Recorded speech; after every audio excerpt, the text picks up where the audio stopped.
एक समय की बात है। एक विशाल और रंग बिरंगे जंगल में एक शक्तिशाली शेर रहता था, जिसका नाम लियो था। लियो को जंगल का राजा कहा जाता था और सभी जानवर उसका सम्मान करते थे। उसकी सुनहरी अय्याल सूरज में चमकती थी। उसके नुकीले पंजे और उसकी ताकतवर दहाड़ जंगल के हर कोने तक सुनाई देती थी। एक दिन धूप भरी दोपहर को लियो एक बड़े पेड़ की ठंडी छांव में सो रहा था। तभी एक छोटा सा चूहा, जिसका नाम मीमी था, वहां से गुजरा। मीमी बहुत छोटी थी। उसके नरम भूरे बाल थे और उसकी आंखें बेहद जिज्ञासु थीं। वह हमेशा नई जगहों की खोज में रहती थी और उस दिन भी कुछ ऐसा ही कर रही थी। बिना ध्यान दिए वह गलती से लियो के विशाल पंजे के ऊपर से दौड़ गई। लियो अचानक इस स्पर्श से जाग गया और जोर से दहाड़ा, जिससे आसपास के पेड़ हिलने लगे। उसने तुरंत अपने पंजे पर छोटे चूहे को देखा और अपनी तेज नजरें उस पर गड़ा दीं।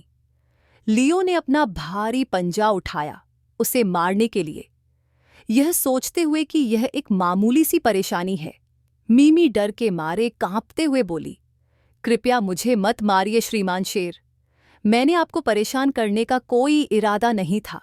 मैं वादा करती हूं कि दोबारा आपको कभी तंग नहीं करूंगी। लियो ने छोटे कांपते हुए चूहे को देखा। वह इतनी छोटी थी, उसके पंजे के बराबर भी नहीं थी। एक पल के लिए उसने उसे कुचलने का सोचा, लेकिन फिर उसे थोड़ी दया आई। मीमी उसके लिए कोई खतरा नहीं थी।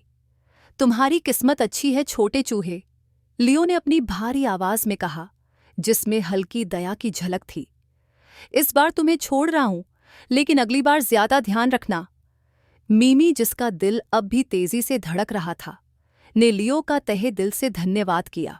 धन्यवाद श्रीमान शेर, मैं आपकी इस दया को कभी नहीं भूलूंगी, उसने कहा और अपनी छोटी टांगों से तेजी से दौड़कर चली गई।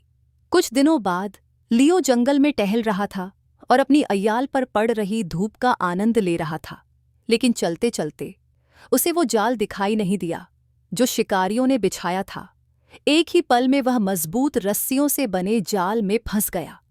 चाहे उसने कितनी भी कोशिश की, अपने तेज पंजों और अपार ताकत से वह जाल से बाहर नहीं निकल पाया। लियो ने मदद के लिए जोर से दहाड़ लगाई। उसकी गूंज पूरे जंगल में फैल गई, लेकिन कोई भी उसकी मदद के लिए नहीं आया।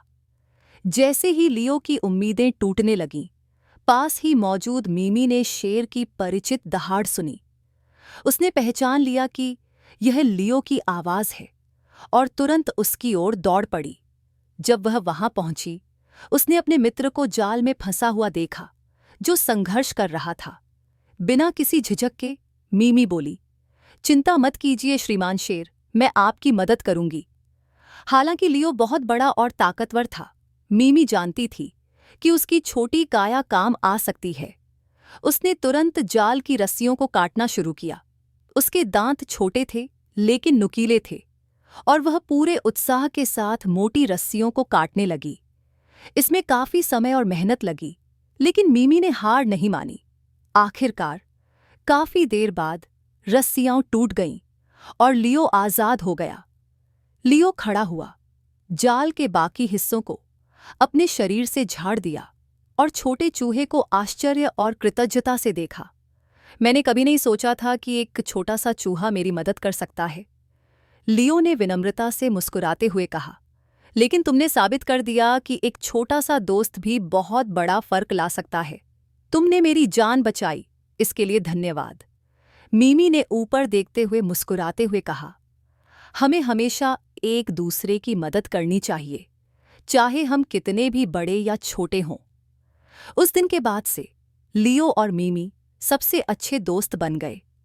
लियो ने सीखा कि दया कभी बेकार नहीं जाती और मीमी ने दुनिया को दिखा दिया कि सबसे छोटे जीव भी सबसे बड़ा दिल रखते हैं। यह दिल को छू लेने वाली कहानी ये सिखाती है कि दया, दोस्ती और यह विश्वास कि हर कोई, चाहे वो कितना भी छोटा क्यों न हो, बहुत बड़ा बदलाव ला सकता है।